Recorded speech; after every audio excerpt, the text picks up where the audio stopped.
Hey guys, welcome back to Elevated Soul. Today we are continuing with the next chapter from the Śrīmad-Bhāgavatam. It's called The Progeny of Dakşa, Nārada Cursed, Canto 6. When the 10 Prachitas emerged from the water and saw how the surface of the earth had become covered by trees, they became very angry. With the desire to burn all the trees to ashes, the Prachitas produced wind and fire from their mouths, and upon seeing this, Soma came there to pacify them. Being the lord of all kinds of vegetation, Soma felt great compassion for the trees that were being burned, and so he addressed the Prachitas as follows: O greatly fortunate ones, you should not destroy these trees, for your duty is to act as a protector of all praja. The Supreme Lord Sri Hari has created these trees and vegetables as eatables for other living entities. Your father, Prajanabarhi, as well as the Supreme Lord, had ordered you to generate population, and so how can you burn these trees and herbs to ashes? They are necessary for the maintenance of your subjects and descendants.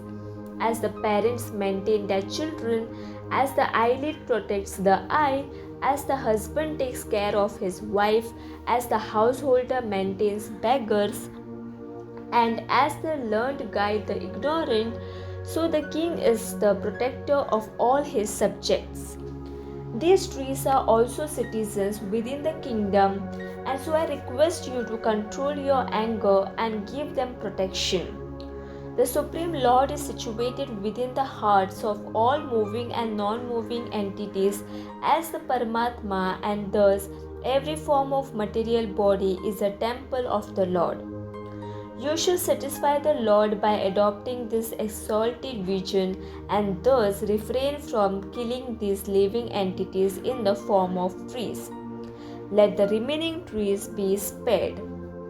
O princess, take this well-qualified girl named Marisha, who was raised by the trees. You may accept this beautiful girl as your wife. In this way, the Prachitas became pacified, and all of them married the daughter of Pramloka Apsara according to religious principles. Then from the womb of Marisha, and due to the combined semen of all the Prachitas, Dakşa was born. From his mind, Dakşa first created various demigods, demons, human beings, birds, beasts, aquatics, and other living entities. But when he saw that his generation of living beings was not as it should have been, he went to a mountain near the Vindhya mountain range, where the holy place named Aghamarshana is situated. There Daksha performed very severe austerities and ritualistic ceremonies to satisfy the Supreme Personality of Godhead, and while doing so he offered the Hamsa Guhya prayers. Let me offer my respectful obeisances unto the Supreme Personality of Godhead, who is transcendental to the illusory energy and the evidence of experimental knowledge. He possesses supreme will, and thus he is the controller of the living entities and the material nature. As the sense objects cannot understand how the senses perceive them, so the conditioned soul, although residing within the body along with the Supreme Soul, cannot understand how the Lord directs his senses.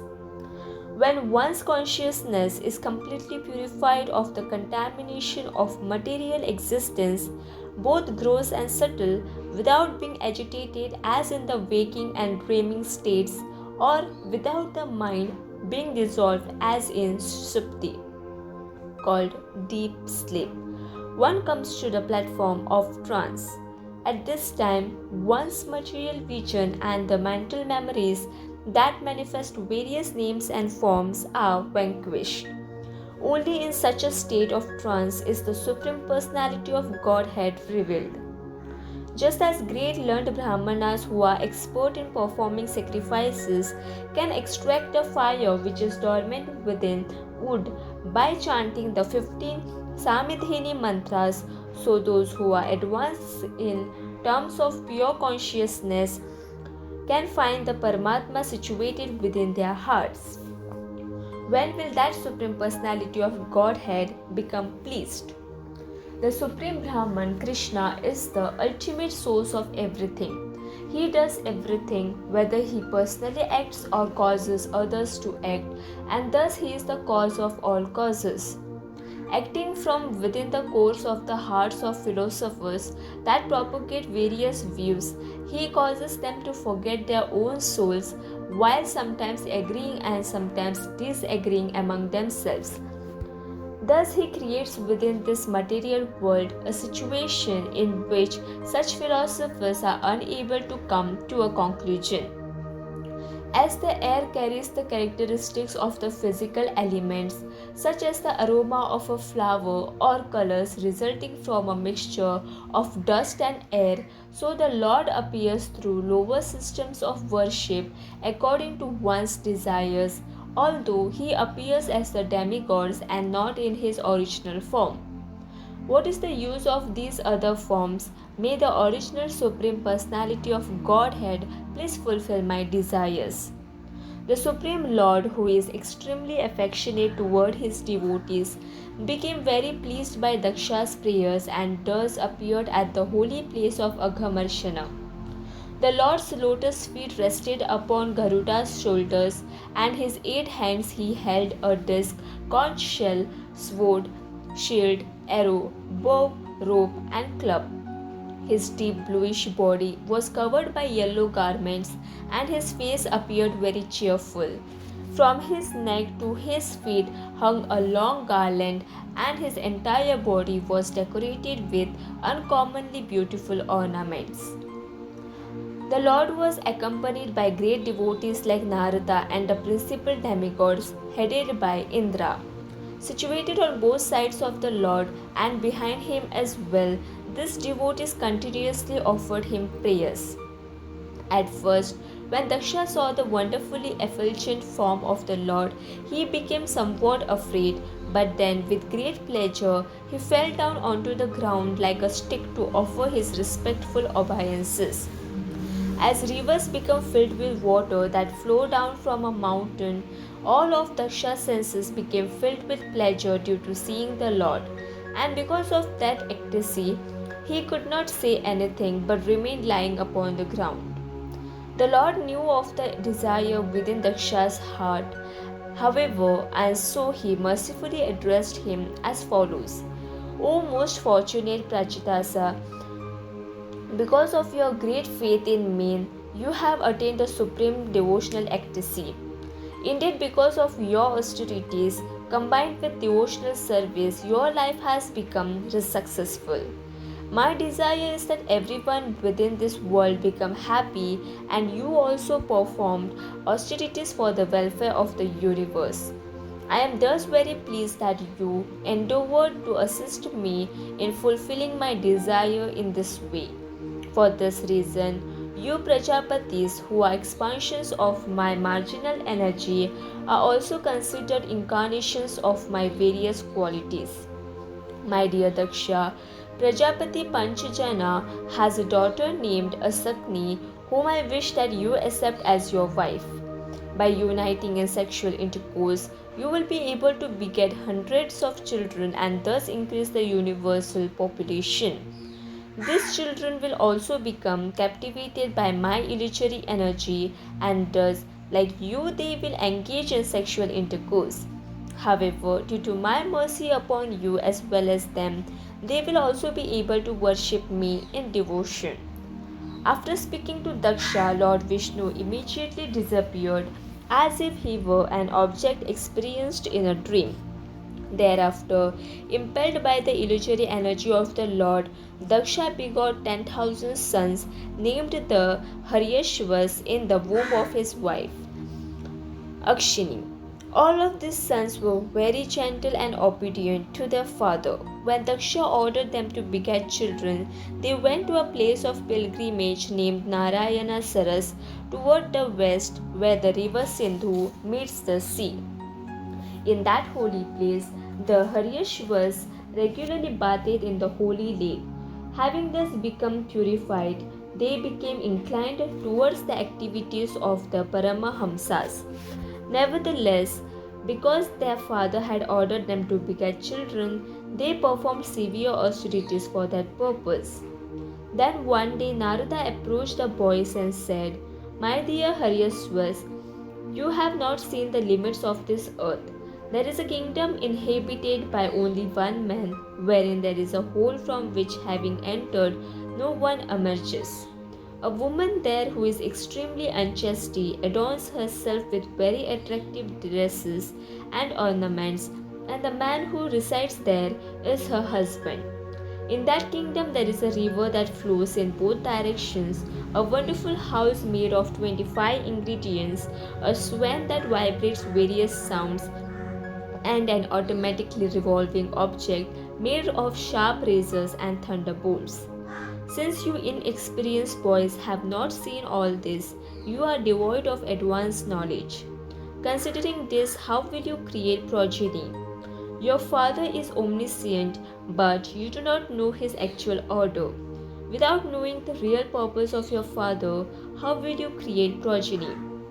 After hearing Narada's enigmatic words, the Haryashvas considered them with their natural intelligence. Without taking help from others, they understood the meaning as follows.